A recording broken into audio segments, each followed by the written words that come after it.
Concernant l'élargissement général de l'OTAN, Quant à l'élargissement de l'OTAN en général, vous savez, notre position sur cette question reste inchangée. l'Ukraine demeure souveraine. Peut choisir sa voie pour garantir sa sécurité. Je ne vois rien de particulier ici, ni rien qui pourrait assombrir les relations entre la Russie et l'Ukraine. Il serait possible de détériorer les relations entre la Russie et l'Ukraine. C'était Poutine en 2002, avant qu'il ne devienne le nouveau tsar russe, avant qu'il ne modifie la constitution russe, pour s'assurer d'avoir le pouvoir à vie. Mais maintenant qu'il détient le pouvoir absolu, il ne veut pas la paix, il veut un morceau de l'Ukraine. Et c'est pourquoi il ne considère plus l'Ukraine comme un État souverain, et d'une certaine manière, il considère l'OTAN comme une menace. Écoutez simplement ce qu'il a dit il y a 2 jours, le 17 décembre. Nous ne demandons rien à personne. Tout ce que nous faisons, c'est insister pour que les promesses qui nous ont été faites soient tenues. Il a été dit publiquement que l'OTAN ne s'étendrait pas vers l'Est, mais qu'avons-nous aujourd'hui? Ils ont tout simplement ignoré cela. Il y a eu une vague d'élargissement après l'autre. Ce n'est pas que nous demandions quelque chose de spécial, tout ce que nous voulons, c'est que les promesses qui nous ont été faites soient respectées. Maintenant, Poutine dit que l'OTAN avait promis à l'Union des républiques socialistes soviétiques qu'elle ne s'étendrait pas. Cependant, le dirigeant soviétique, qui a participé à ces négociations avec l'OTAN, affirme qu'aucune telle promesse n'a jamais été faite. En fait, il ajoute qu'ils n'ont même pas parlé de cela. L'OTAN ne s'étend pas, ce sont les pays qui demandent à la rejoindre eux-mêmes. L'OTAN ne va pas demander aux pays de la rejoindre. Écoutez simplement ce message vous-même. De Mikhail Gorbatchev, dernier dirigeant soviétique, cela démontre tous les mensonges de Poutine. On me demande aujourd'hui pourquoi il n'a pas été contractuellement prévu que l'OTAN ne s'étende pas vers l'Est. À cette époque, il y avait l'OTAN et le pacte de Varsovie. Mais comment aurions-nous pu le fixer? La question ne s'est pas posée à ce moment-là. À l'époque, il ne s'est pas interrogé. Cela veut dire, est-ce un mythe que l'Occident vous a trompé concernant l'expansion de l'OTAN vers l'Est? Le mythe est vrai. Oui, c'est effectivement le cas. Oui, c'est en fait un mythe là. La presse, la chère presse, a sa main dans le jeu. Aujourd'hui encore, de fausses théories prétendent que Moscou aurait reçu des promesses lors de la réunification allemande. Avant et lors de la conclusion du traité 2+4 selon lesquels l'Alliance de défense occidentale ne s'étendrait pas vers l'Est, nous avons insisté pour que l'Allemagne n'appartienne pas à une alliance de défense, donc un lieu neutre.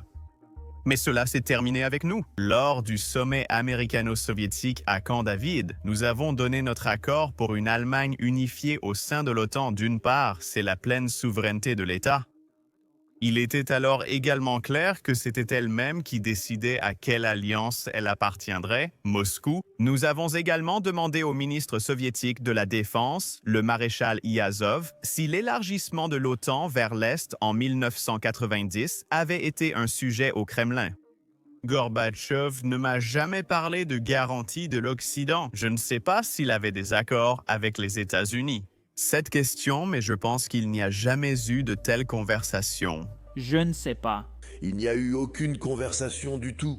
Aucune. Mais 2 hauts responsables soviétiques distincts affirment tous 2 la même chose. Il n'y a jamais eu de telle négociation. Mais Poutine continue de répéter ce mensonge encore, et il n'y a pas que Poutine. Lavrov fait la même chose, Peskov fait la même chose, et chaque partisan russe qui soutient l'invasion russe dit la même chose. Mais en réalité, cette affirmation n'est soutenue par aucun fait. Et en plus de tout cela, ce n'est pas le seul mensonge que la Russie utilise. La Russie a tout un répertoire de mensonges qu'elle utilise pour justifier son invasion et justifier les meurtres de citoyens ukrainiens innocents et d'enfants ukrainiens. J'ai donc récemment demandé au professeur Branislav Slanches, expert de la Russie, de démystifier les mensonges propagés par Poutine. C'est sans doute l'une des conversations les plus importantes que j'ai eues et je suis sûr que vous l'apprécierez et en retiendrez des enseignements. Mais avant de vous montrer la conversation, j'ai juste une simple demande. S'il vous plaît, assurez-vous de partager cette vidéo. Et s'il vous plaît, n'oubliez pas d'appuyer sur le bouton d'abonnement ci-dessous, parce que cela indique à YouTube de montrer cette vidéo à de plus en plus de personnes. Et je crois vraiment que plus de gens doivent voir cela, parce que les gens continuent de croire aux mensonges russes alors qu'ils sont si faciles à démonter. Les mensonges russes ne reposent pas sur les faits. Voici la conversation. Bon retour à tous. Aujourd'hui, nous recevons le professeur Branislav Stranchez, enseignant en sciences politiques à l'Université de Californie, San Diego. Je suis ravi de vous parler. Bienvenue sur la chaîne. Oui, merci de m'avoir invité. Et nous pouvons entrer directement dans le vif du sujet. C'est comme ça que je vous ai trouvé, en fait. C'était un excellent article montrant la clarté de votre réflexion. Je ne sais pas si vous l'avez vu. Sergei Lavrov, le ministre russe des Affaires étrangères, a tweeté ce matin même que l'OTAN ne cesse de s'étendre, et c'est l'excuse que la Russie utilise depuis tout ce temps. Alors peut-être que vous pouvez nous donner votre point de vue sur la façon dont vous répondez à cet argument que les Russes avancent depuis tout ce temps. L'OTAN s'élargit, c'est pourquoi la Russie pense devoir envahir d'autres pays. Oui. Donc cet argument, comme beaucoup de choses que disent les Russes, il y a toujours quelques faits, des faits sous-jacents, sur lesquels ils basent leurs déclarations pour leur donner du poids, puis ils extrapolent à partir de là pour arriver aux conclusions qu'ils veulent transmettre. N'est-ce pas ? Et donc ici, le fait de base, c'est que la Russie n'aime pas que l'OTAN accueille de nouveaux membres, surtout ceux qui sont proches de ses frontières. C'est vrai, ils n'ont jamais aimé cela, mais la raison n'est pas celle qu'ils avancent actuellement, ni celle que beaucoup de leurs partisans prétendent, à savoir des préoccupations de sécurité. Donc, essentiellement, l'argument courant concernant l'élargissement de l'OTAN, comme ils l'appellent, c'est que, soi-disant, l'Occident aurait promis à l'Union soviétique, alors que la guerre froide touchait à sa fin, qu'il ne s'étendrait jamais vers l'Est. Nous pouvons en parler si vous voulez, je vous donnerai les détails. Mais ce n'est pas vrai. C'est spécifique. Cela concerne le cas particulier de l'Allemagne de l'Est.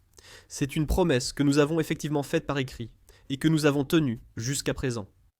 Cela n'impliquait aucun préjugé concernant l'inclusion de nouveaux membres d'Europe de l'Est. Maintenant, l'argument que les Russes avancent est que cela, inclure ces membres qui sont plus proches des frontières russes, menace d'une certaine manière leur sécurité. Et généralement, cela repose sur l'idée que, regardez, les nazis sont passés par la Pologne, les Allemands pendant la Première Guerre mondiale sont passés par la Pologne. Tout ce qui approche nos frontières menace notre sécurité, n'est-ce pas ? C'est l'argument de base. Et donc l'idée ici, c'est que nous, en quelque sorte, l'Occident a provoqué les Russes en accueillant constamment de nouveaux membres. Et finalement, les Russes n'ont plus supporté et ont attaqué l'Ukraine parce que, soi-disant, l'Ukraine était sur le point de devenir membre. Mis à part le fait que, oui, les nazis et les Allemands auparavant sont passés par la Pologne, et que Napoléon avant eux est aussi passé par la Pologne pour attaquer la Russie. Rien de tout cela n'est plus vrai aujourd'hui. Donc en gros, voici comment je réponds à cela. Tout d'abord, en ce qui concerne la menace. Le problème des Russes est qu'ils n'offrent guère plus à leurs voisins que de l'énergie bon marché et l'accès aux matières premières.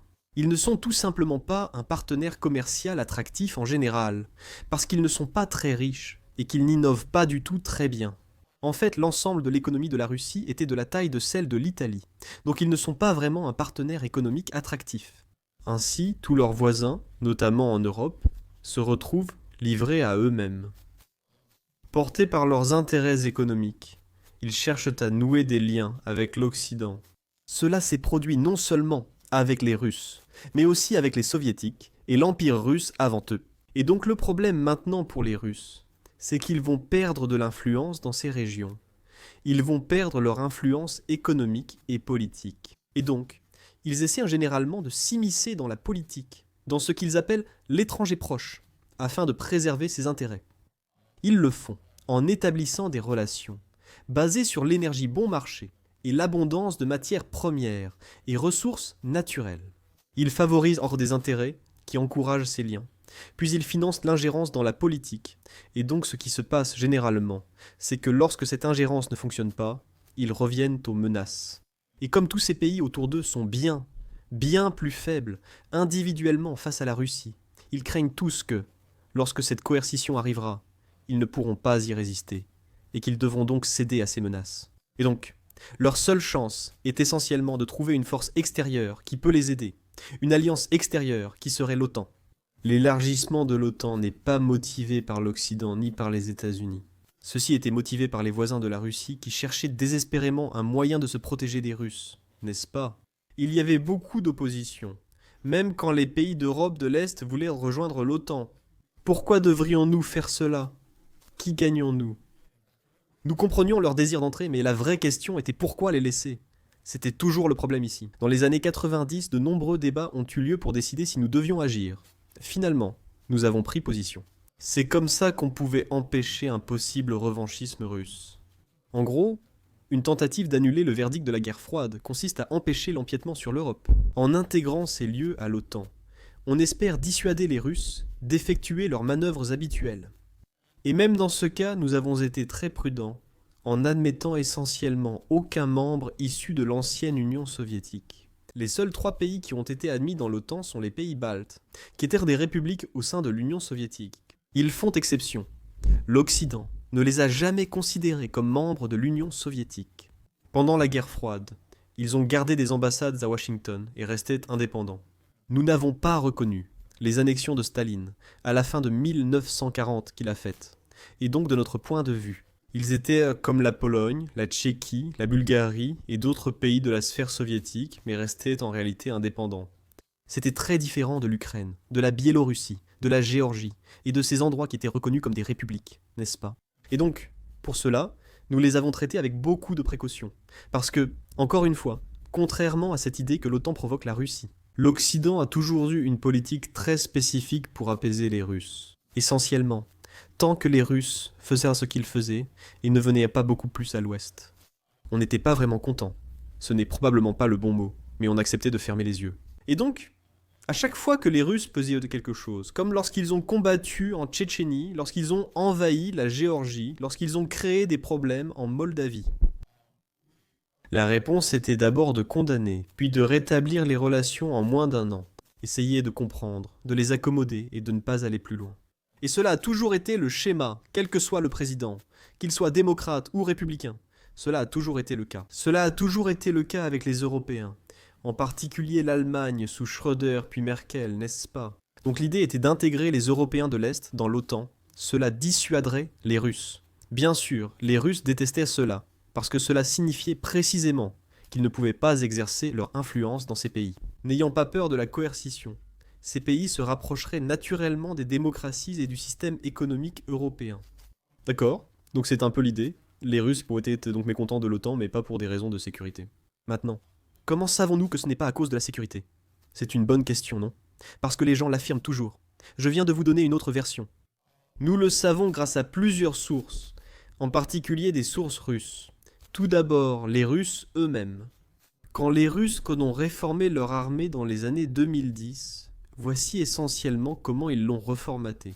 Ils ont organisé cela comme une force de déploiement rapide qui est utilisée. Très utile pour être utilisée dans l'étranger proche, de manière très rapprochée. Elles n'étaient pas destinées à mener une guerre de type OTAN, comme une guerre massive. Contrairement à l'armée soviétique, qui était construite et organisée pour combattre l'OTAN. L'armée russe ne l'a jamais été. Et la raison à cela, c'est qu'ils comprennent que l'OTAN n'est en réalité plus une menace après la fin de la guerre froide. L'OTAN est un adversaire potentiel, certes, mais pas une menace réelle capable d'envahir la Russie et de lui faire quoi que ce soit. Pour cela, ils possèdent des armes nucléaires, ils comptent essentiellement sur la dissuasion pour empêcher l'OTAN d'envahir la Russie. Ils s'appuient sur leurs armes nucléaires pour cela. Et nous le savons, grâce à une source très intéressante en fait. Tout d'abord, il y a le comportement observable. Comment ils ont réorganisé les forces armées. Donc, on ne peut pas dire qu'on a peur de l'OTAN, et ensuite ne pas se préparer à résister à une invasion de l'OTAN, ou à une guerre contre l'OTAN. Sous Sergeïkov, aucune de ces réformes n'a été réalisée. La force qu'ils ont construite n'avait rien à voir avec celle que l'Union soviétique avait. Mais plus directement, nous avons en fait une déclaration très intéressante. Il y a l'Assemblée de toute la Russie, l'Assemblée des officiers militaires à la retraite. C'est une énorme organisation, et son président était le général Ivachov. Ce type, impérialiste de la Grande Russie, veut que l'Ukraine fasse partie de la Russie, n'est-ce pas? Ce n'est pas du tout un libéral au grand cœur ou quoi que ce soit de ce genre. Donc, il était le président. Et à la veille de l'invasion, en 2022, l'organisation a publié une lettre ouverte sur le site officiel de l'organisation. Une lettre ouverte contre le lancement de l'invasion. En gros, juste quelques semaines avant le début de l'invasion. Cette lettre s'adressait à tout le monde et elle critiquait dans cette lettre. Ils ont attaqué les motifs supposés de la guerre dans laquelle, selon eux, et encore une fois, Ce sont les officiers militaires à la retraite en leur propre nom, au nom de l'organisation. Maintenant, je l'ai sauvegardée à l'époque, et j'en ai traduit l'intégralité en anglais. Mais maintenant, elle a disparu. Maintenant, il faut utiliser la Wayback Machine pour retrouver la lettre, parce qu'ils l'ont finalement retirée du site web. Ces personnes étaient-elles en Russie lorsqu'elles l'ont fait? Ils sont toujours en Russie. Le gaz est toujours en vie. Oui, tu peux trouver des interviews de lui sur YouTube, et il expliquera tout sur le rêve impérial et comment, tu vois. Mais en gros, l'idée là-bas, c'est exactement ce qu'il a dit. Il a dit, l'OTAN, c'est un faux fuyant. L'OTAN n'est pas une menace. L'OTAN n'a rien préparé, d'après ce que nous avons détecté, pour une action hostile, ce qui est en fait vrai. Je vais vous donner quelques données intéressantes à ce sujet. Je m'en occupe immédiatement. Voici les preuves. Avant 2014, donc la dernière année de paix, pour ainsi dire, avant l'annexion de la Crimée. Si vous regardez le montant des dépenses des pays de l'OTAN, en particulier des Européens, pour l'armée, elles représentaient en moyenne 1,5% du produit intérieur brut sous l'objectif de 2%. Et les dépenses étaient, vous savez, j'ai fait une petite corrélation pour voir si cela correspondait à la distance par rapport à Moscou en gros. À quel point avez-vous peur des Russes? À quel point êtes-vous inquiet à propos de la Russie? Non, ce n'était pas le cas. Tout allait bien. Les dépenses n'avaient aucune corrélation. Aucune. La droite de régression était totalement plate. Si vous tracez la distance par rapport aux dépenses militaires, non. Mais maintenant, c'est sur votre site web, n'est-ce pas? Nous allons le montrer, c'est pour l'éditeur. Assurez-vous de le montrer. Vous pouvez le trouver sur les deux graphiques auxquels je fais référence ici. Et donc, l'idée ici est simplement que les Européens profitaient gratuitement du parapluie de sécurité fourni par les États-Unis. Ils s'étaient essentiellement plus ou moins désarmés, et c'est pourquoi ils faisaient des affaires avec la Russie. Ils construisaient Nord Stream juste après que les Russes ont envahi la Géorgie. Les Allemands choisissent Nord Stream 1, puis ils choisissent Nord Stream 2. Aucun problème, n'est-ce pas? Ils continuent de construire ces choses et de réinitialiser les relations, et personne ne s'arme pour faire quoi que ce soit. Je veux dire, l'OTAN est une alliance défensive. Pourquoi envahirait-elle la Russie? C'est toujours la question à laquelle personne ne semble pouvoir répondre. Tout ce que nous voulions de la Russie, c'était des matières premières et de l'énergie bon marché, qu'ils nous vendaient de toute façon. Pourquoi quelqu'un voudrait-il aller là-bas et conquérir quoi que ce soit? Et maintenant, cependant, la moyenne des dépenses actuelles dépasse 2. C'est, je crois, 25 si je ne me trompe pas. Et il y a maintenant un gradient net. En gros, plus vous êtes proche de la Russie, plus vous dépensez maintenant pour l'armée. En fait, selon cette estimation simple qu'ils ont faite, chaque 1000 km que vous vous rapprochez de la Russie augmente vos dépenses militaires de 0,5% du produit intérieur brut. Donc c'est énorme. C'est significatif. C'est très significatif. Et c'est une réaction claire à la menace qu'il représentait. Quand on affirme que l'OTAN a provoqué la Russie, on se trompe totalement sur la cause. Les Européens étaient-ils satisfaits de prétendre que la Russie était un partenaire normal sans faute? Et ce n'est qu'après que les Russes ont commencé à se comporter de manière agressive, qu'ils ont commencé à changer leurs allocations. Il est maintenant clair qu'il y a une montée en puissance, et cela a essentiellement pour but de dissuader toute nouvelle incursion des Russes vers l'Europe. Cela concerne aussi la prétendue promesse faite aux Russes, selon laquelle l'OTAN ne s'étendrait pas vers l'Est. L'idée ici, c'est que lorsque l'Union soviétique... Nous pourrions en parler, mais je voulais vous ramener à cette lettre de l'ancien militaire russe. Oh oui, monsieur, oui. Oui, donc il énumère cela. Il dit essentiellement. On pense souvent que l'OTAN est une menace, mais ce n'est pas le cas, c'est un adversaire. Nous pouvons totalement les dissuader avec nos armes nucléaires.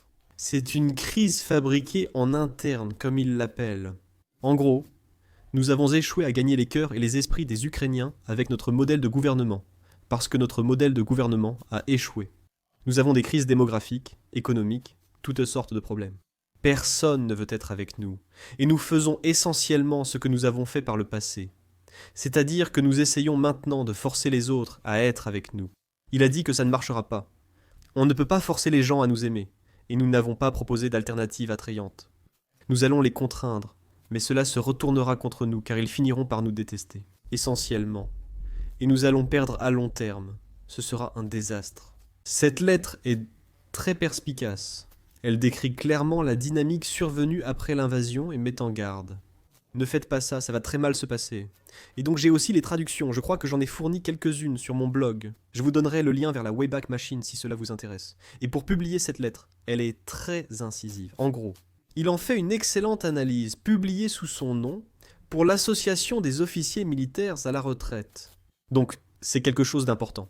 Donc, nous l'avons de leur part. Et encore une fois, donc, si vous mettez la réalité de la façon dont l'expansion, l'élargissement de l'OTAN s'est produit dans ce contexte, il est très clair que l'histoire selon laquelle l'OTAN menacerait, d'une manière ou d'une autre, la Russie n'a absolument aucun fondement dans la réalité. Ils disent « Nous avons entouré la Russie de bases et de troupes de l'OTAN partout. » Eh bien, en 2014, bien sûr, nous avions des bases. Nous avons pas mal de bases dans le monde, évidemment. Surtout les États-Unis, pas seulement l'OTAN, mais les États-Unis en particulier. Mais les États-Unis avaient déployé plus de 300 soldats dans les pays voisins de la Russie. Il s'agit principalement de personnel d'ambassade et de ce genre de choses. La plupart des déploiements étaient là depuis un demi-siècle. En Allemagne, Italie et Royaume-Uni pour l'Europe. Et puis, nous en avons quelques-uns au Moyen-Orient. Évidemment à cause de la guerre contre le terrorisme, la guerre mondiale contre le terrorisme. Et nous en avons aussi en Extrême-Orient, dans l'Indo-Pacifique. Évidemment, cela concerne le Japon. La Corée du Sud, n'est-ce pas? Nous n'avons donc modifié aucun déploiement, comme l'a d'ailleurs mentionné Sivakov. L'OTAN n'a rien fait. Pas de nouvelles troupes ni capacités. D'où vient la menace? À quoi répondons-nous exactement? N'est-ce pas? Et donc, le problème, c'est que certains des arguments que les gens avancent, comme « Oh, les Russes sont inquiets », viennent essentiellement d'une théorie des relations internationales. C'est la vision de John Mearsheimer et de ses semblables qui aiment en parler. Est-ce selon cette théorie? Chacun pense à sa survie et s'inquiète des actions des autres. La théorie affirme qu'on devrait s'inquiéter, donc il suppose que tout le monde s'en préoccupe. C'est une question empirique, pas une question théorique sur le fait de s'inquiéter. La question est, est-ce que les Russes vont s'inquiéter pour leur sécurité? Et la réponse était non. Ils étaient inquiets, vraiment inquiets de la perte d'influence. Et ils étaient surtout inquiets de la perte d'influence en Ukraine, n'est-ce pas? Et nous pouvons parler spécifiquement de l'Ukraine, parce que c'est un cas très particulier pour les Russes. Et c'est pourquoi nous avons traité l'Ukraine avec beaucoup de précautions. Mais avant de parler spécifiquement de l'Ukraine, laissez-moi juste dire un mot sur la promesse que nous avons faite. James Baker, encore une fois, c'est une idée reçue très répandue. Donc la guerre froide touche à sa fin.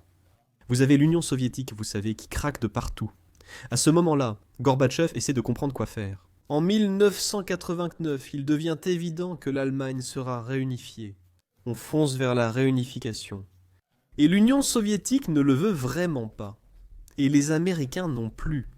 Donc, les États-Unis et les Soviétiques, on se rencontre et ils discutent. Qu'est-ce qu'on va faire? Les Allemands vont s'unifier, c'est inévitable, une grande question se pose. Du point de vue soviétique, l'unification de l'Allemagne de l'Est et de l'Ouest signifie que l'Allemagne réunifiée fera partie de l'OTAN. Et donc maintenant, il va y avoir un élargissement de l'État de l'OTAN, et en particulier la partie orientale. Désormais, une partie de l'Allemagne sera au centre du pacte de Varsovie, encore en vigueur. Et donc, du point de vue soviétique, c'est comme, eh bien, cela pourrait potentiellement menacer la Pologne, la Tchécoslovaquie et ces endroits-là. Nous ne voulons pas cela. Donc, la proposition est que peut-être que les Allemands, l'Allemagne unifiée, pourrait quitter l'OTAN, n'est-ce pas?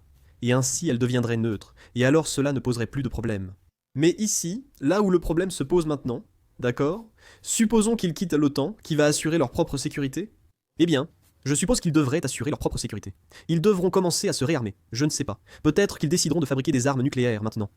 Et donc, voilà. Ce qui inquiète, c'est que si les Allemands quittent l'OTAN, et assurent leur sécurité seuls, ils pourraient, en gros, revenir à l'ancienne situation. C'est comme une Allemagne forte au centre, des relations avec la France, des relations avec ses voisins. Enfin, qu'est-ce qui se passe? Les gens commencent à s'inquiéter.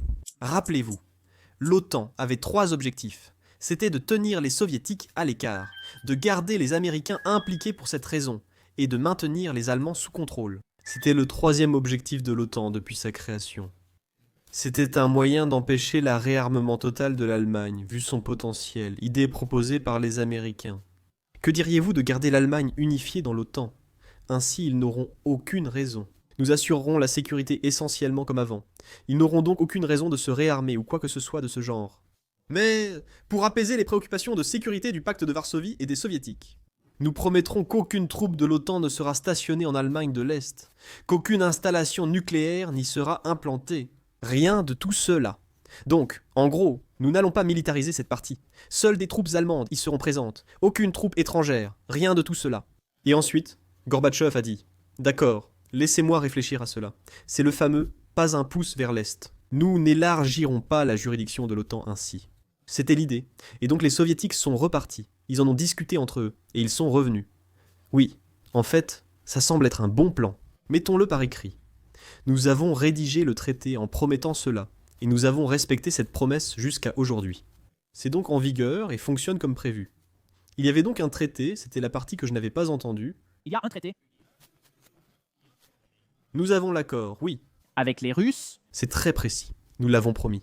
Aucune troupe ni arme nucléaire. C'est ainsi que j'appelle cette formule, spécifiquement pour l'Allemagne de l'Est. D'accord.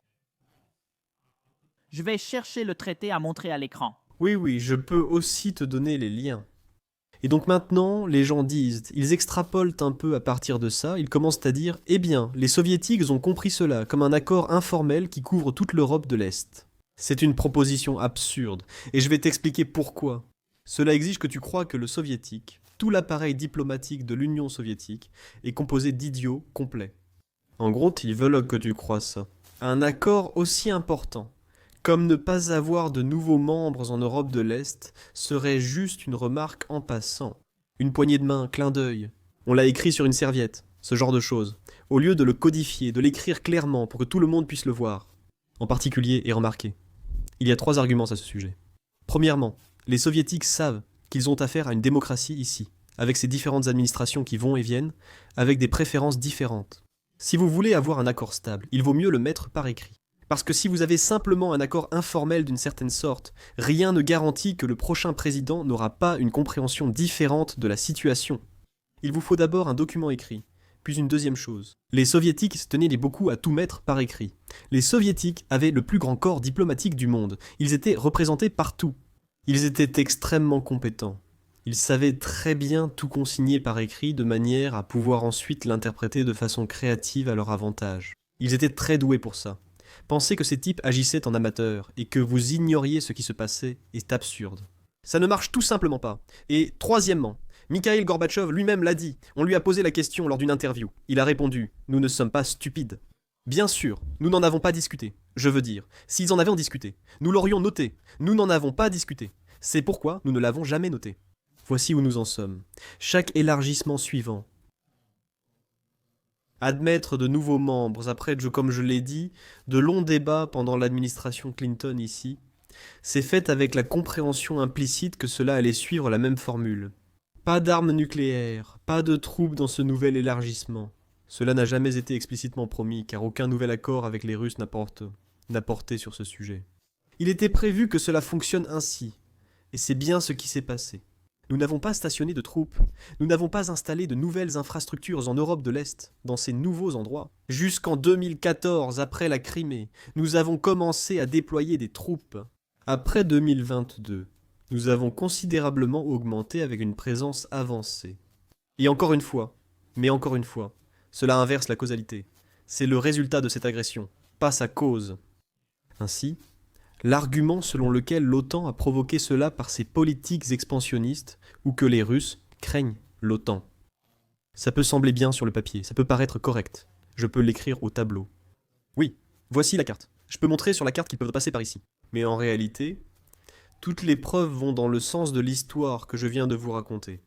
Et donc, je pense que nous devrions être très prudents lorsque nous interprétons les faits, afin de ne pas leur donner une interprétation biaisée. Les Russes, soutenus par certains en Occident, font souvent cela, mais observez surtout leurs actes, pas seulement leurs discours. Les paroles ne coûtent rien, il faut regarder les actions. Mais oui, toute cette histoire autour de Gorbatchev est folle. Parce que, d'accord, c'est ça, tout ce mensonge à propos de l'OTAN a été lancé par Poutine, non?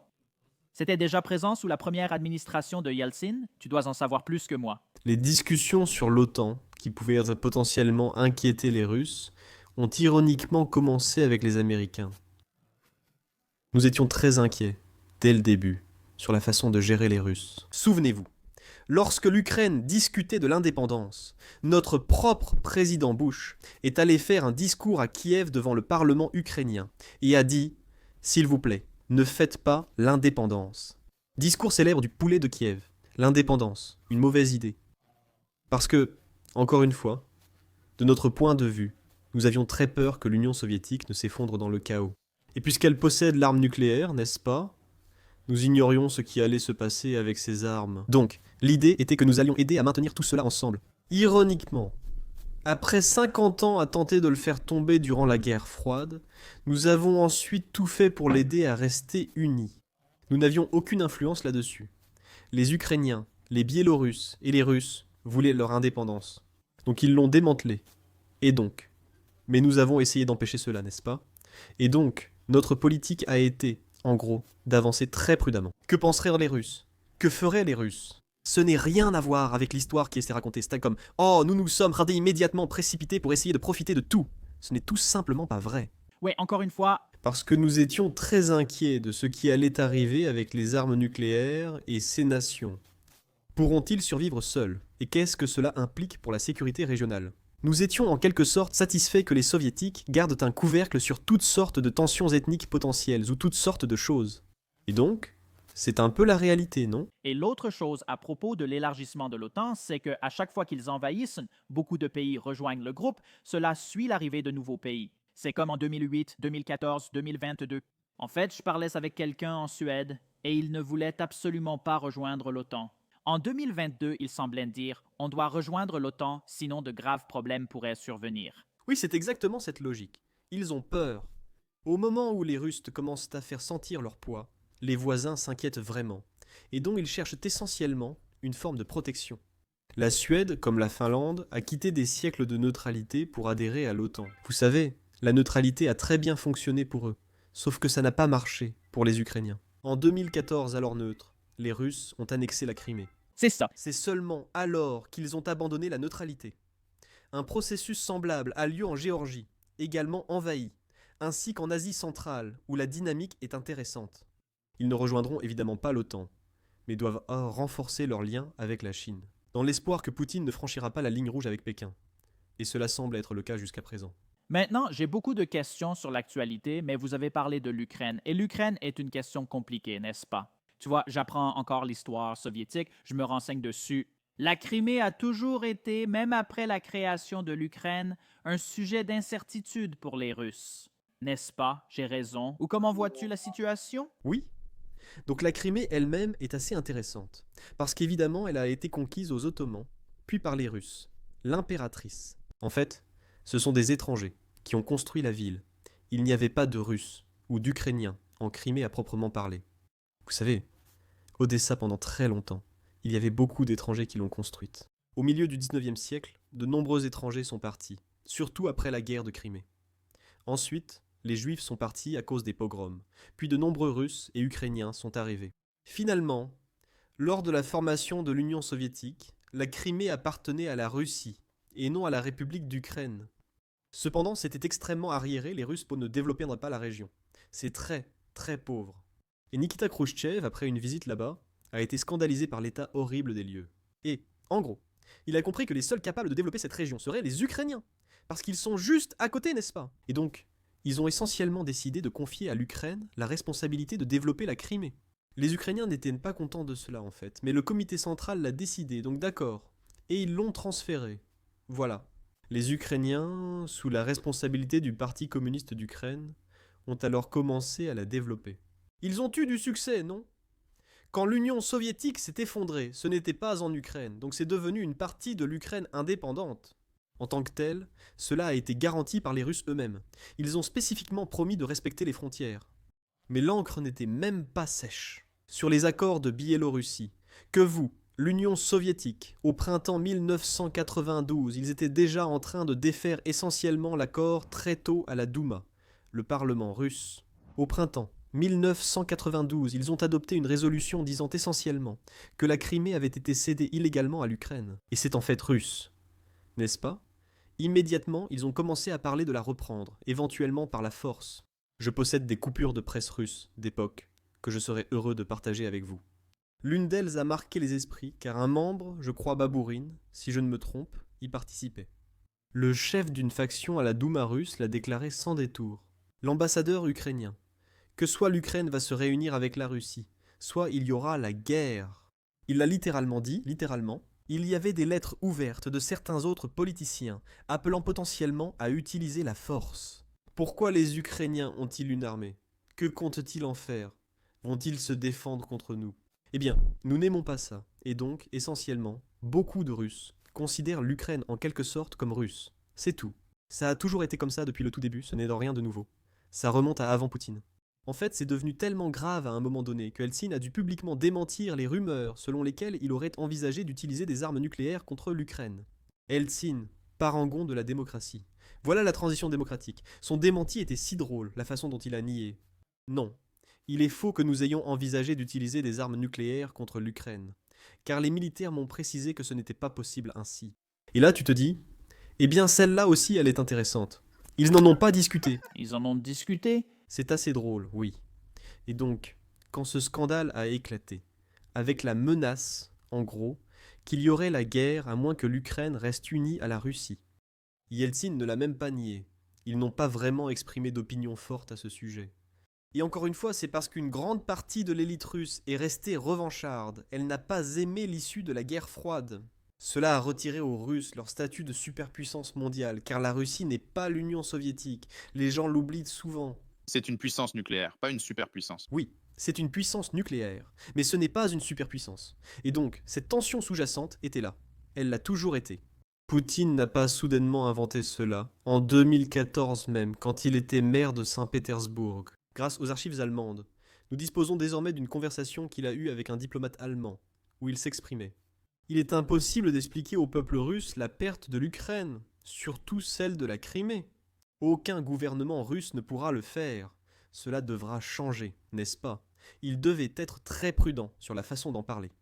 Parce que nous savons aussi, grâce aux sondages en Russie, qu'à l'époque où ils avaient encore des sondages libres, la population russe ne voulait pas annexer ou prendre le contrôle de l'Ukraine.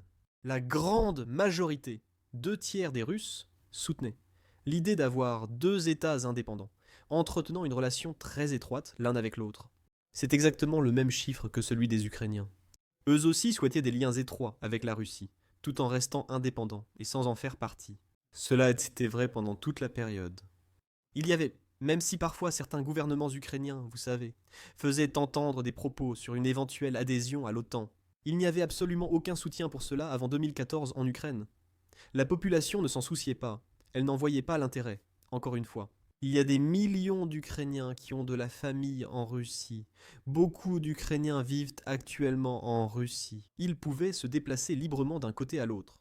De leur point de vue, il n'y avait aucune raison d'aggraver la situation, d'escalader ou de créer un problème. Et, comme je l'ai dit, les Russes, la population en général, étaient d'accord avec cela. Cependant, les élites, c'était une autre histoire. Il y avait pas mal de revanchisme au sein des élites elles-mêmes. Et donc, ce n'était qu'une question de temps avant que cela, vous savez, ne ressorte d'une manière ou d'une autre. Je pense, et les preuves le montrent, que c'est comme cela que les Russes ont procédé.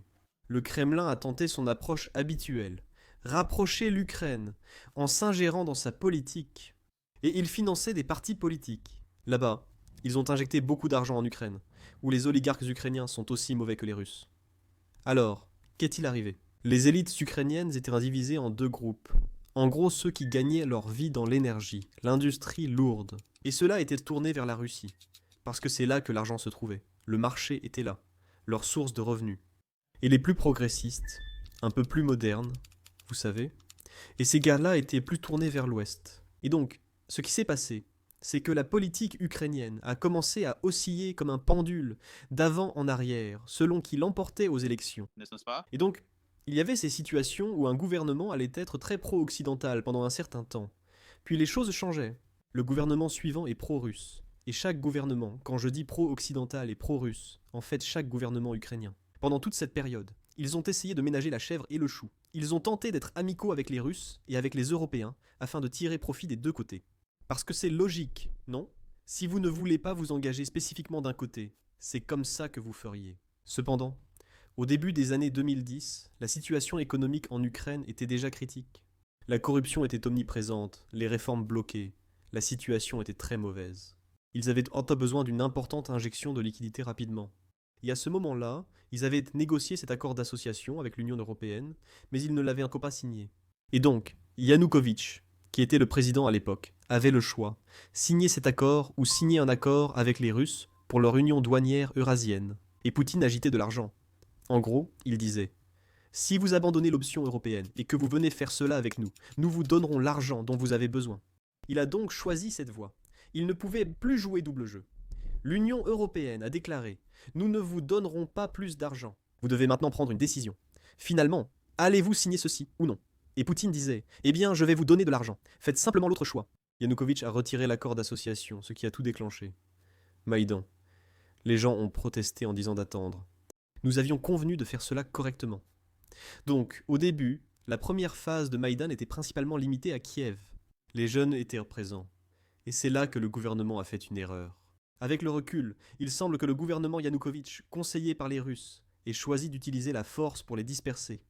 C'est alors qu'ils ont tiré, choquant les Ukrainiens qui se sont dit « Attendez, nous allons maintenant dans la direction d'un système comme celui des Russes, ce n'est pas le système que nous voulons.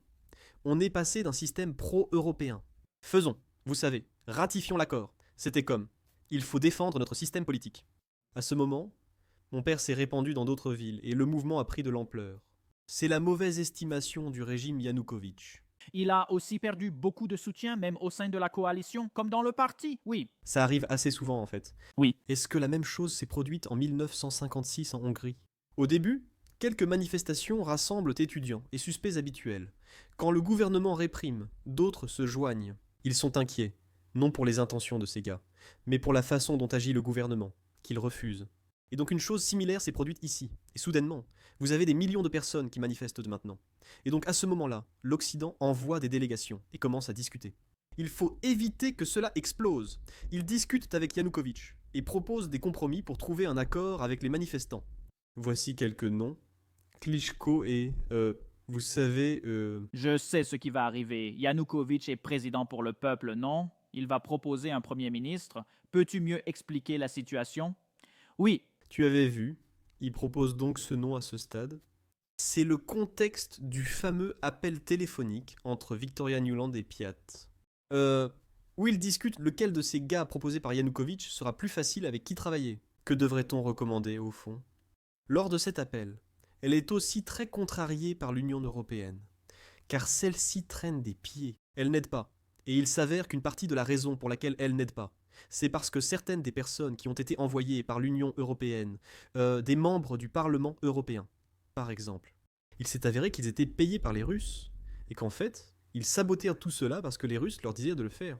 Yanukovych ne signait pas, tenez bon, nous vous soutiendrons.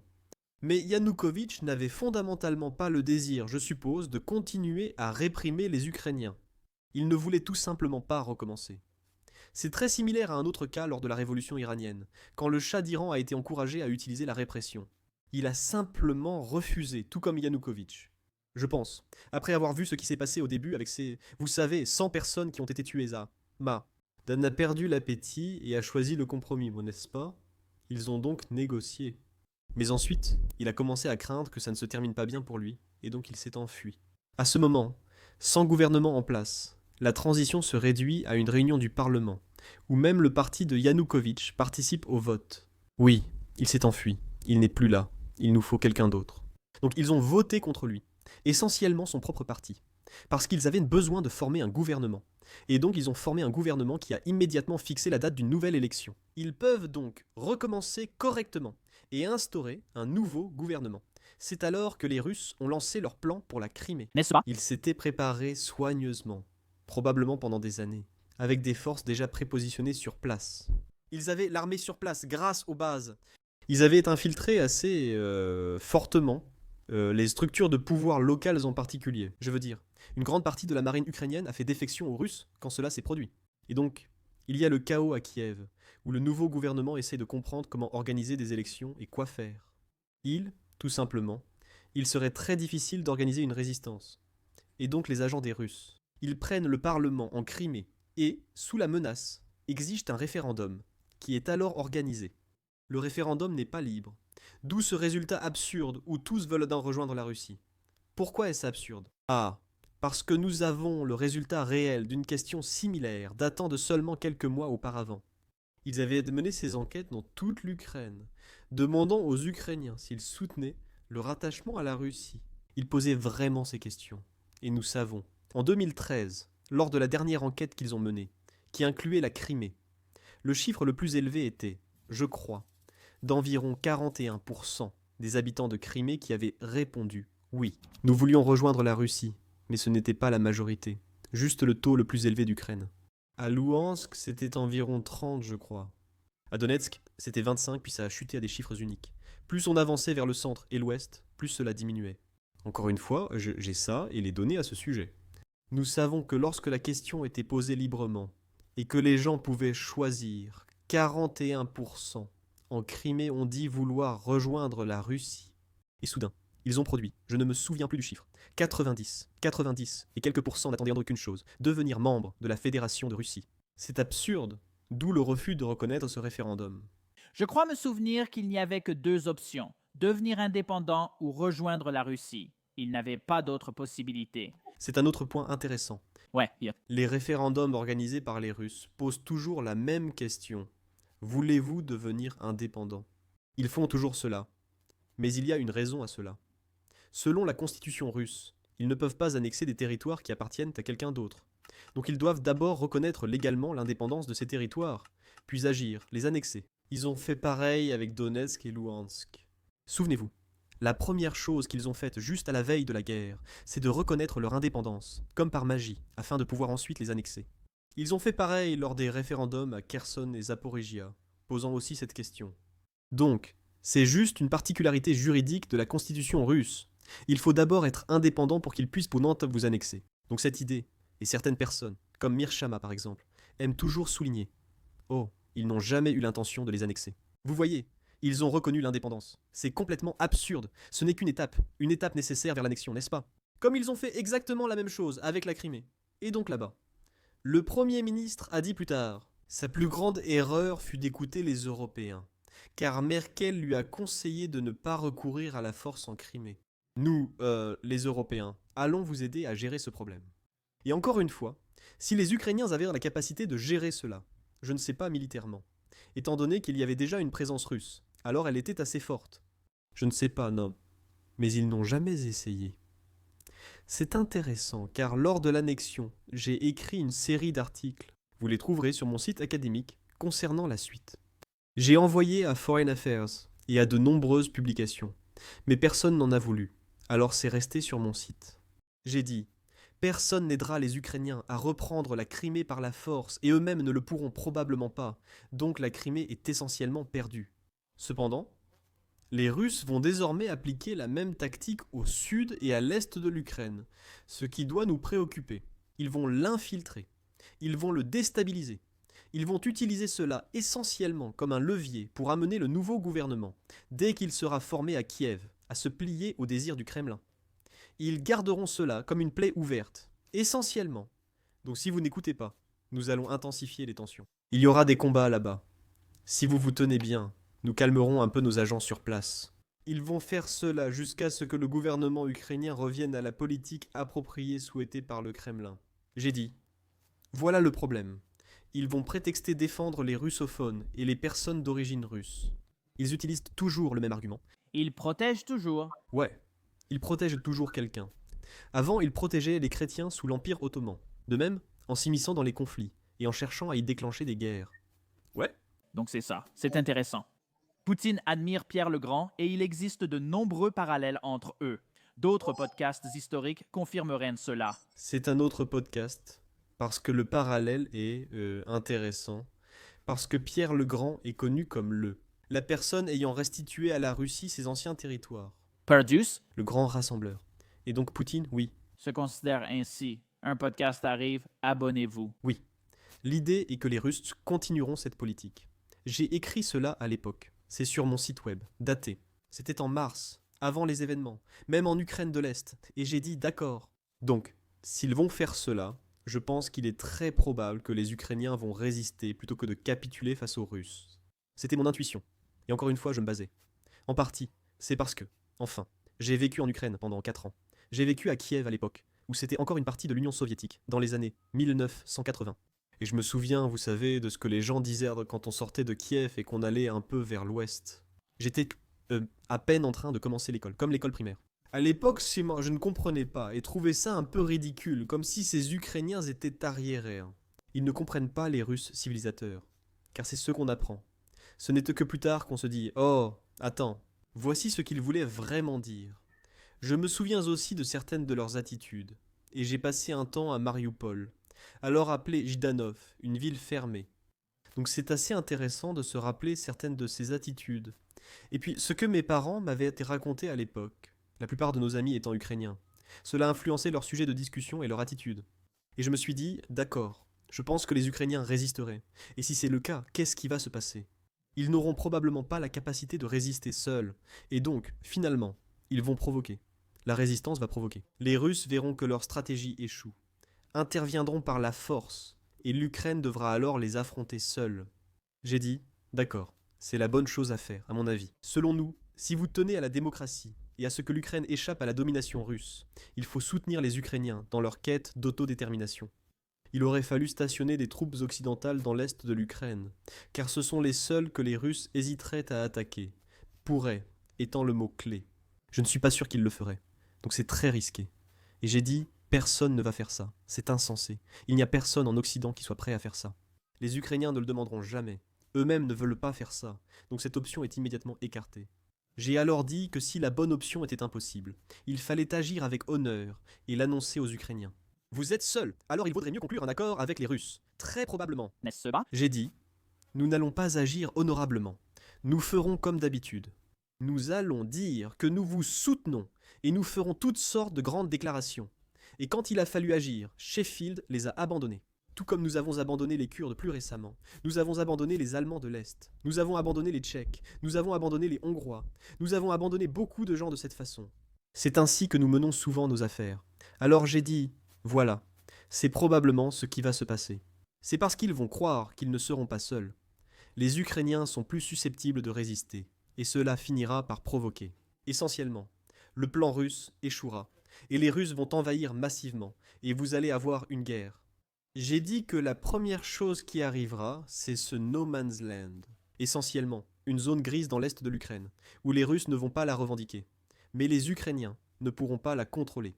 Exactement comme ce qu'ils font avec l'Ossétie du Sud et l'Abkhazie. Donc c'est exactement le même scénario, ou la Transnistrie en Moldavie, n'est-ce pas ?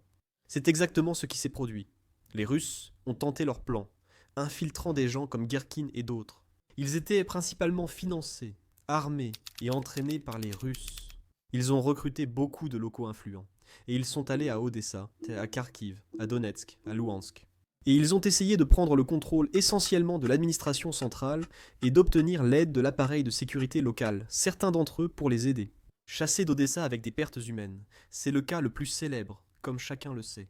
Ils ont été chassés de Kharkiv, mais ont pris pied à Kramatorsk, Sloviansk et surtout Donetsk. C'est alors que les Ukrainiens ont lancé l'opération antiterroriste, n'est-ce pas ? Ils ont donc utilisé la force pour expulser ces types, car ils étaient alors une bande de voyous. Armés simplement par les Russes, ils ont commencé à perdre du terrain très rapidement. Et à ce moment-là, les Russes sont intervenus. Ils sont intervenus avec de vraies troupes. Ils ont retiré les insignes. Mais nous savons exactement de quelles unités et parties de l'armée russe ils venaient. Ils sont venus avec les chars lourds, avec l'artillerie lourde. Et c'est à ce moment-là qu'ils ont infligé les 2 défaites aux Ukrainiens. La bataille de Boltsova a mené aux accords de Minsk Ier et II, n'est-ce pas, ainsi qu'à Yulovisk-Deboltsev dans ces accords. Ce sont les 2 batailles cruciales que les Ukrainiens ont perdues. Alors ils ont décidé, d'accord, gelons la situation telle qu'elle est maintenant. On ne peut plus les déloger avec l'aide des Russes. Instaurons un cessez-le-feu. Ils ont accepté.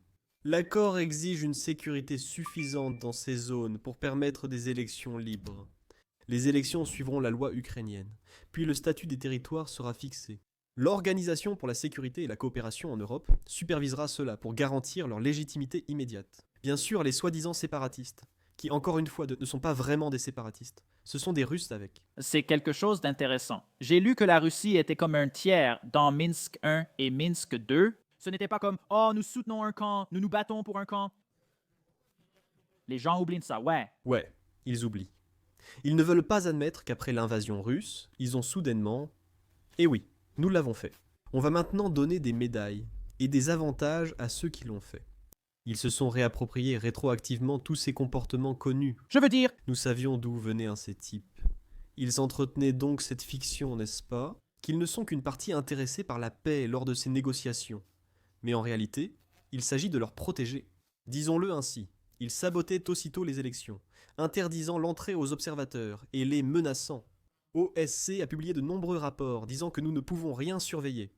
Finalement, ces gars-là ont commencé à organiser leurs propres élections, pas selon la loi ukrainienne, en gros juste pour s'assurer que rien de tout cela ne fonctionne.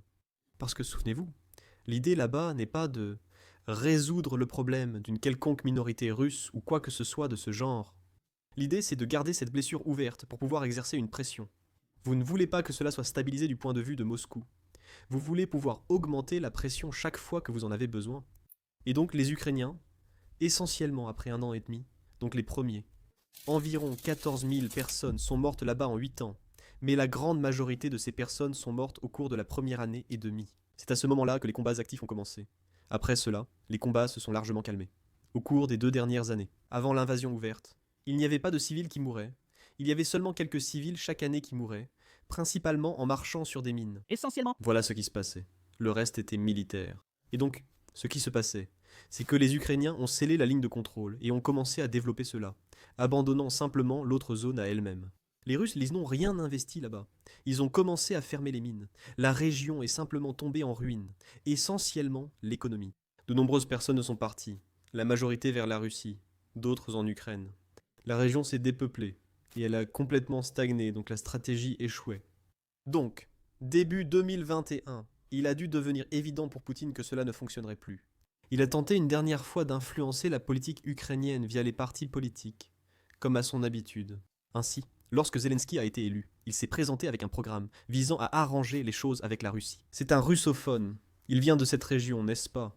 Il vient de Kryvyi Rog. Et donc il a été élu, en quelque sorte, pour régler ce problème une bonne fois pour toutes, n'est-ce pas? Et il a essayé, il y est allé, il a discuté, et Poutine l'a tout simplement écarté. Il refusait de traiter avec lui car il réclamait des concessions que Zelensky ne pouvait pas accorder. Il voulait le contrôle de l'Ukraine. Il voulait que l'Ukraine devienne comme la Biélorussie. Eh bien, les Ukrainiens ne voulaient pas de cela, surtout après la perte de la Crimée, et ensuite les 8 années de combat. Beaucoup d'entre eux avaient changé d'avis sur la réelle amitié des Russes, et donc cela ne passerait plus. Et donc, en gros, pour cela. Donc Poutine a abandonné l'idée que Zelensky. Clairement, il avait tenté de l'intimider, mais au début, Zelensky refusait, donc ça a échoué. Et donc, tac, il a commencé à financer un autre parti. Poutine l'a fait via Medvedchuk et ces gars-là, et donc ils avaient leur propre chaîne de télévision et des choses comme ça. Et à l'été 2021, le gouvernement ukrainien a essentiellement fermé la chaîne de télévision parce qu'elle diffusait de la propagande russe, vous savez, de la propagande anti-ukrainienne, 24 heures sur 24. Ils l'ont donc fermée et ont pris des mesures pour se débarrasser de ce parti, qu'ils voyaient comme un canal clé. À ce moment, ils ont commencé à saisir certains biens de Medvedev. Et je pense que c'est à ce moment-là que Poutine a finalement décidé. Bon, maintenant, il faut tenter le tout pour le tout. C'est la tentative de pression en maintenant le Donbass dans le désordre qui a échoué. Je n'ai pas réussi à amener les Ukrainiens à le faire volontairement. Mon autre tentative de créer une 5e colonne a tout simplement échoué lamentablement. C'est tout. Les Ukrainiens, de façon décisive, semblent essentiellement se tourner vers l'Occident de manière plus déterminée, et dont la seule façon de garder l'Ukraine dans la sphère d'influence russe, c'est une invasion pure et simple. Et ici, ils prévoyaient une blitzkrieg. C'est très clair. Ils avaient de planifier une guerre très courte et victorieuse. La raison en est que, contrairement à l'histoire révisionniste, certaines personnes, comme Angela Merkel, affirment avoir utilisé Minsk pour gagner du temps, afin que les Ukrainiens se préparent à résister aux Russes. Après la Crimée, nous n'avons rien fait, juste envoyé des couvertures et quelques missiles Stinger. L'administration Trump a fourni quelques javelins. Je veux dire des Stingers. Oui, des javelins. Parce qu'on pensait que si les Russes faisaient quelque chose, ce serait comme une guerre de guérilla. Parce que personne ne peut résister à l'assaut russe, n'est-ce pas? Ils ont le fameux Kiev en 3 jours. C'était en fait l'évaluation des militaires occidentaux.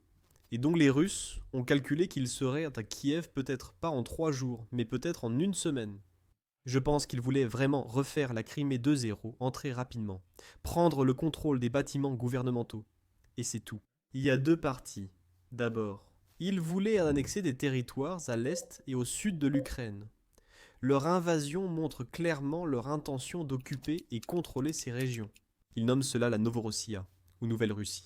Ce à quoi Vladimir Poutine a fait référence à plusieurs reprises, c'est que ce sont essentiellement des territoires russes, et cela inclut tout en fait, depuis Kharkiv, qui est la plus grande ville russophone d'Ukraine. Vous savez, en dehors de Kiev, cela inclut Louhansk, Donetsk, Zaporizhia, Odessa, donc c'est toute la côte de la mer Noire, la côte de la mer d'Azov, et les régions qui bordent la Russie. C'était prévu dès le départ. Ils ont envahi avec l'intention claire d'annexer et d'occuper la zone. Ils s'attendaient à très peu de résistance. Ils sont maintenant là pour rendre cela irréversible. Évidemment, ils voulaient aussi renverser ce qu'ils appellent le régime de Kiev, n'est-ce pas? Ils voulaient remplacer le gouvernement et changer le régime à Kiev, d'où leur assaut sur la ville. L'objectif était de forcer Zelensky à fuir, le tuer ou le capturer, non. Ils installeront un régime fantoche qui légalisera ensuite la séparation des territoires, que les Russes veulent, et sera chargé de pacifier le reste de l'Ukraine. Le modèle ici, c'est la Tchétchénie. C'est ce qu'ils ont fait avec la Tchétchénie lorsqu'ils ont installé leur régime. Kadyrov, qui était autrefois un combattant de la liberté, vous savez, tuant des Russes dans sa jeunesse. Et maintenant, vous savez, c'est le plus grand homme de main qu'ils ont là-bas. Ils gèrent la région comme une satrapie au service de Poutine. L'idée est donc de mettre en place à Kiev un gouvernement qui nous dépend. Il y aura évidemment beaucoup de mécontentement, surtout en Ukraine occidentale. Ce gouvernement dépendra fortement de notre aide, probablement militaire. Ce sera comme la Biélorussie. Il restera au pouvoir par la répression. Puis nous allons subjuguer et démembrer l'Ukraine. Je pense qu'il est très clair que c'était le plan. Et les gens, de nos jours, semblent oublier qu'ils sont en fait passés tout près de le réaliser. N'est-ce pas? Ils s'étaient très bien préparés. Ils avaient soudoyé assez de gens et infiltré les bonnes agences, ce qui a permis leur avancée rapide et sans obstacle dans le sud. Les Ukrainiens n'ont pas fait sauter les ponts qui étaient censés les empêcher de traverser de la Crimée vers cette partie de l'Ukraine. Ils avaient des cartes des champs de mines qu'ils ont pu traverser, et dont ils avaient bien préparé leurs traîtres. Là-bas, les collaborateurs du point de vue russe, à l'est, à Mouhansk et Donetsk, l'armée ukrainienne s'est repliée très rapidement. Ils n'avaient pas assez de force pour faire face à cela. Et à Kiev, ils ont eu énormément de chances d'apercevoir les hélicoptères.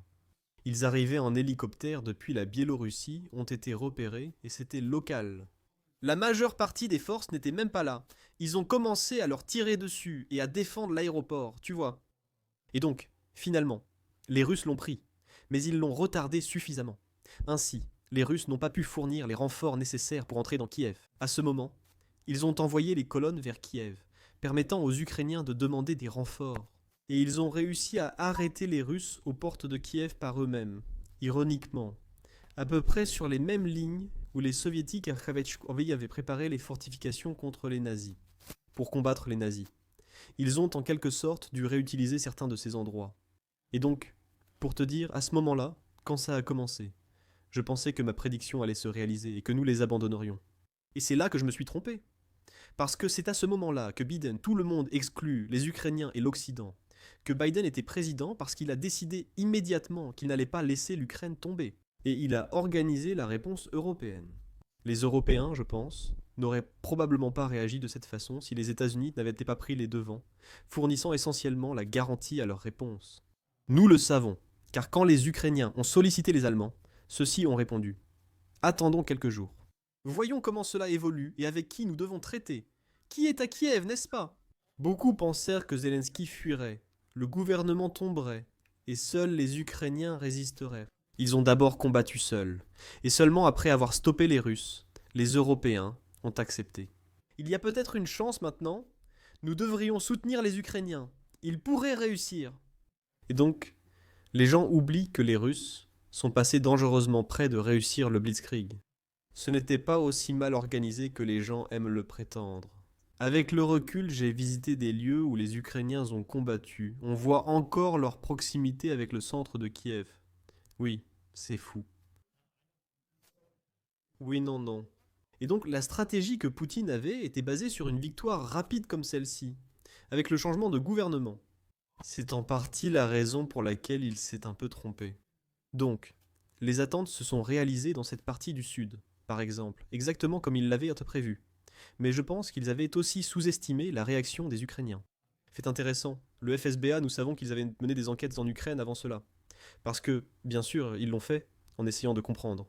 Ils ont demandé aux Ukrainiens, comment réagiriez-vous? Si les Russes envahissaient pour libérer l'Ukraine, les verriez-vous comme envahisseurs, libérateurs, ou resteriez-vous neutres?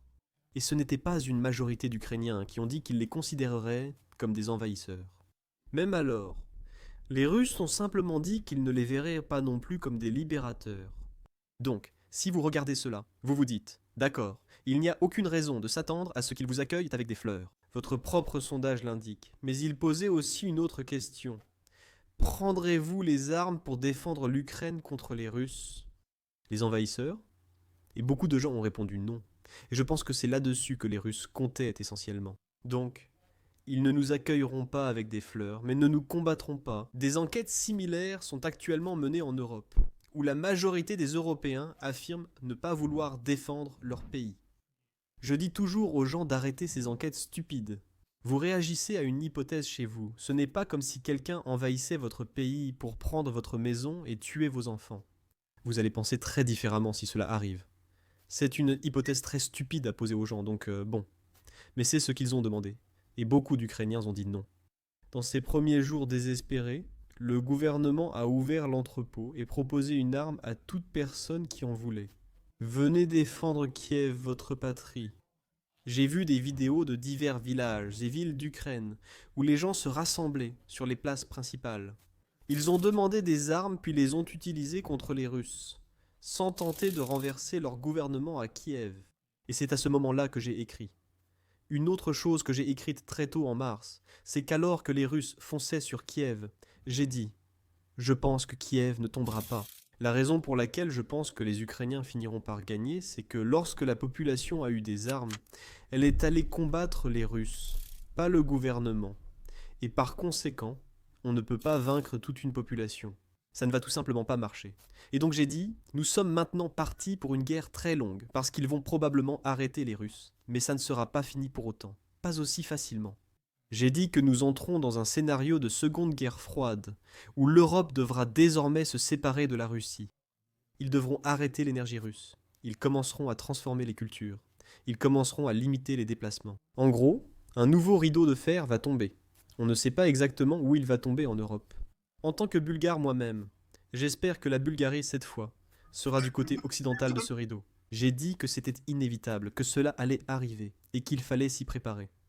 Cette guerre sera décisive. Ce siècle, en réalité. Notre organisation et notre réponse détermineront comment nous gérerons les autres menaces. Du point de vue des États-Unis. La Chine, par exemple. Jusqu'ici, c'est bien ce qui s'est produit. La première question porte sur l'appel de 2014 souvent utilisé par la Russie et de nombreux comptes pro-russes. Ils disent « Oh, regardez, l'Occident prévoyait déjà de remplacer le président. » Mais en réalité, ce n'est pas de cela qu'il s'agissait dans l'appel. Le président participait à la discussion sur le futur Premier ministre. Pouvez-vous l'expliquer plus clairement que moi? Oui, eh bien, il n'y a rien de plus à expliquer. Yanukovych essayait essentiellement de comprendre comment sortir du pétrin qu'il avait créé. Et les États-Unis, mais aussi les diplomates d'Europe occidentale, de l'Union européenne, essayaient de trouver comment arrêter la violence et s'assurer qu'elle n'escalade pas. L'objectif principal de la politique américaine là-bas était essentiellement d'arrêter la violence par un compromis et de maintenir Yanukovych au pouvoir. Donc Yanukovych a proposé ses noms. Et ensuite Nuland. Ils ont fait comme tous les diplomates, discuter avec ceux avec qui il serait plus facile de traiter. Et donc, nous indiquerons aux deux parties, par exemple, qui sera, Vous savez, pour nous, acceptable dans un certain sens, mais encore une fois, c'est leur décision. Comment le faire? quand vous dites là-bas, vous parlez de la décision ukrainienne. Oui. C'est une décision ukrainienne fréquente. C'est littéralement ce que font les diplomates. Ils essaient de déterminer avec quelles personnes interagir et comment le faire. Le gouvernement veut savoir quand il le souhaite. Ces types de gouvernements veulent aussi entretenir de bonnes relations avec les Européens ainsi qu'avec les Américains. Ils vont prendre en compte quelles personnes ont des opinions plus pro-occidentales, ou même quelles personnes parlent anglais, ou des choses comme ça, donc ce sont des conversations tout à fait normales. Cela n'a rien à voir avec le fait que nous sponsorisons un coup d'État, que nous payons des manifestants. C'est un non-sens que les gens colportent, c'est complètement insensé. Et donc voilà le contexte. Le problème, bien sûr, ce sont les Russes qui ont intercepté l'appel et l'ont divulgué. Ils l'ont sorti de son contexte et lui ont aussitôt donné cette interprétation. Et c'est ainsi que beaucoup de gens en sont venus à considérer cela comme la preuve que nous préparons le remplacement. Il est vrai que le gouvernement américain a orchestré quelques coups d'État dans son histoire. Personne ne le nierait, mais il n'en faisait pas partie. Voilà le point. Je veux simplement réexpliquer au public. Donc, les manifestations continuaient et le président ukrainien voulait céder à certaines revendications, alors il mentionne quelques noms pour son premier ministre. Il va le remplacer, n'est-ce pas? C'est bien ce qui se passe. Il va le remplacer. Et il nous donne ces noms, et nous en discutons lors de l'appel. Quel nom leur conviendrait le mieux? Voilà tout ce qu'il se passe. Ils ne choisissent en rien le futur président. Oui, mais c'est comme ça que les Russes l'ont présenté. Oui, ils y allaient. Ils informeront les deux parties, qui poursuivront ensuite. Ils n'ont même pas besoin d'écouter l'Américain. Exactement, la prochaine question pourrait être la plus difficile. Donc, comme vous l'avez mentionné, en 1992, il y avait déjà des discussions en Russie sur l'invasion de l'Ukraine, ou simplement l'invasion de la Crimée, la prise de contrôle de la Crimée. Pourquoi l'Ukraine a-t-elle signé le mémorandum de Budapest? Du point de vue ukrainien, expliquez autant que possible, car c'est sûrement complexe. C'est une grande explication, très rapidement pour le public. Le mémorandum de Budapest a été signé 2 ans après cela, en 1994. Oui. Donc le mémorandum de Budapest est également mal interprété. Habituellement, on présente la chose ainsi. L'Ukraine avait des armes nucléaires, et elle a décidé d'y renoncer en échange de garanties de sécurité pour son intégrité territoriale. Ce n'est pas ce qui s'est passé. En réalité, l'Ukraine n'avait pas d'armes nucléaires. C'est une erreur de terme. Ce qui s'est passé, c'est qu'au moment où l'Union soviétique a commencé à s'effondrer, l'armée soviétique s'est vraiment inquiétée que les armes nucléaires tombent entre de mauvaises mains. Il existe 2 types d'armes nucléaires, tactiques et stratégiques. Les armes stratégiques regroupent les bombes nucléaires et missiles balistiques intercontinentaux transportés par des bombardiers. Pour celles-ci, il y a des codes de sécurité. Et ces codes sont à Moscou. Les Ukrainiens n'y ont aucun accès. Peut-être qu'après un certain temps, ils pourront probablement réussir à casser les codes et à les utiliser. Mais ils n'ont en réalité aucun contrôle opérationnel sur ces armes. Les armes nucléaires tactiques, c'est différent. Il y en a des milliers en Ukraine. Et donc, avant même que l'indépendance ne commence, 1 an plus tôt, l'armée soviétique transfère ses armes nucléaires hors d'Ukraine et d'autres lieux, les regroupant en Russie pour éviter qu'elles ne tombent entre de mauvaises mains. Et donc, au moment où ces discussions ont lieu, il ne reste plus d'armes nucléaires tactiques en Ukraine. Il ne reste que les armes stratégiques et certaines plateformes de lancement, comme les bombardiers stratégiques, pour lesquels les Ukrainiens n'ont aucune capacité opérationnelle. Ils n'ont pas les codes ni rien de ce genre. Et donc, ce que cela signifie, c'est qu'au moment où l'Ukraine entre dans ces négociations, elle ne possède en réalité pas d'armes nucléaires. Elle a peut-être le potentiel d'en construire une un jour, n'est-ce pas? Elle a évidemment le savoir-faire. Je veux dire, l'Ukraine était aussi l'endroit où ils construisaient les fusées et tout ça, donc bien sûr, mais ils n'ont pas d'armes nucléaires, certainement. Ils n'ont le contrôle de rien, n'est-ce pas? Encore une fois, ce ne sont pas les petites, mais les grosses, vous voyez? Vous tirez le missile balistique intercontinental, qui va dans l'espace puis redescend. Vous ne pouvez pas le tirer à quelques kilomètres seulement. De notre point de vue, essentiellement, nous essayons de les amener à renoncer à la possibilité de posséder des armes nucléaires. Et c'est là qu'il y a un problème. S'ils ne le font pas, ils deviendront une force potentiellement nucléaire, qui n'est pas réellement une force nucléaire. C'est une situation très dangereuse, parce qu'alors les Russes auront une forte incitation à intervenir. Les désactiver de force, par exemple en frappant les premiers, n'est-ce pas? C'est cela qu'on appelle. Dans la littérature sur la dissuasion, on appelle cela l'avantage de la première frappe. L'avantage de la première frappe signifie que si j'attaque le premier, j'ai de bonnes chances de désactiver tout votre arsenal nucléaire, donc vous ne pourrez pas riposter. Et donc, lorsque vous avez soit une capacité nucléaire non opérationnelle comme les Ukrainiens, soit très peu d'armes nucléaires, vous êtes très vulnérable à ce genre de choses lorsque votre adversaire en possède beaucoup, comme c'était le cas des Russes. Et donc, nous le savons. Ainsi, durant la guerre froide, les 2 camps ont développé la capacité de seconde frappe. C'est-à-dire que je peux encaisser une première frappe nucléaire, et il me restera suffisamment de force pour lancer une frappe de représailles, qui sera dévastatrice. Et donc, vous n'avez aucun intérêt à frapper le premier. Cela ne vous aidera pas. C'est le principe de la destruction mutuelle assurée. Ici, vous placez l'Ukraine dans une situation difficile. Elle n'a pas l'arme nucléaire, mais pourrait l'obtenir. C'est donc très risqué de voir comment les Russes pourraient réagir, n'est-ce pas? Ils pourraient utiliser la force sous prétexte d'empêcher l'Ukraine de devenir nucléaire. Et ils verront beaucoup de sympathie pour cela à travers le monde. Donc cela fait partie de la réflexion. et les Ukrainiens. Ils comprennent cela. Ils comprennent qu'ils n'ont rien. Ce n'est pas comme si, en cas d'attaque, nous ne pouvions pas nous défendre avec des armes nucléaires. Et donc, tout l'enjeu est que lorsqu'ils négocient cela, ils n'ont vraiment pas grand-chose avec quoi négocier.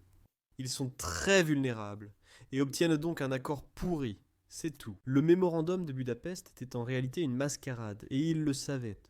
Comme les Soviétiques n'en étaient pas stupides en négociant sur l'OTAN, les Ukrainiens ne l'étaient pas lors de Budapest. Ils avaient une position très faible, et ils ont obtenu un engagement très faible en fait. C'était tellement faible.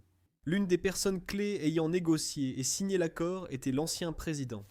Son commentaire a été « Cela ne nous apporte rien ». Il a littéralement dit « Si les Russes vont demain en Crimée, personne ne les arrêtera ». Il le savait. Il ne pouvait tout simplement rien y faire. Et donc, le fait est que oui, les Russes, vous savez, l'ont vendu. Blair et Clinton, eux aussi, bien sûr, l'ont vendu. Une grande réussite et des garanties de sécurité. Mais ce mémorandum ne garantissait finalement pas grand-chose. Donc il faut garder cela en tête quand on en parle. Pourquoi ? Ils étaient d'accord ? Les Ukrainiens savaient qu'ils faisaient en face à ces problèmes avec les Russes et ont tenté de négocier pour obtenir de l'aide. Mais ils étaient en position de faiblesse. Je suis sûr qu'il y avait une autre partie où je pense l'économie ukrainienne souffrait plus que l'économie russe après la dissolution de l'Union soviétique. 60% du produit intérieur brut envolé, ou quelque chose comme ça dans les années 90, oui, ça a probablement joué un rôle, non? Où ils se disaient, on veut commercer avec le monde. Oui, on veut commercer avec le monde. L'idée était, on disait, si vous faites ça, le nous, c'est-à-dire les États-Unis, si vous faites ça, on va vous donner beaucoup d'argent. Vous savez, Injecter dans votre économie, c'est ce qu'ils faisaient. Le gain immédiat était présent. n'est-ce pas? Finalement, ils l'ont fait parfaitement. Je propose de s'arrêter ici aujourd'hui car j'ai une actualité récente, on le refera. J'ai trouvé ça et j'ai su que ce serait un super podcast. Tes tweets ne visent pas l'engagement, ils sont vraiment éducatifs. Plus de 3 ans après le début de l'invasion, je découvre encore des choses inconnues. Je mets le lien de ton Twitter ci-dessous, allez voir, y a-t-il autre chose à ajouter? Non, je veux dire, mon blog, mon site de blog, c'est slantshov.org. Je mettrai aussi ce lien, mais tu sembles plus actif sur Twitter. Oui, je suis beaucoup plus actif sur Twitter.